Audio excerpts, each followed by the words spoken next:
Welcome viewer, I am Murugan S. This video tutorial describes how to fix could not find the recovery environment on Windows 10.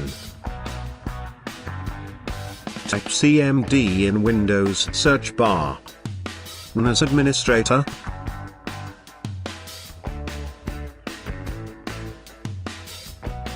Type reagent /enable.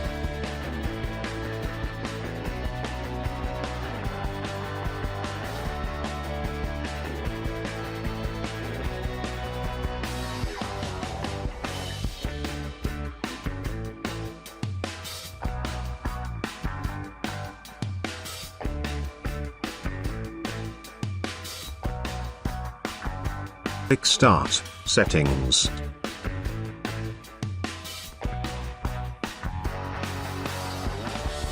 Click Update and Security.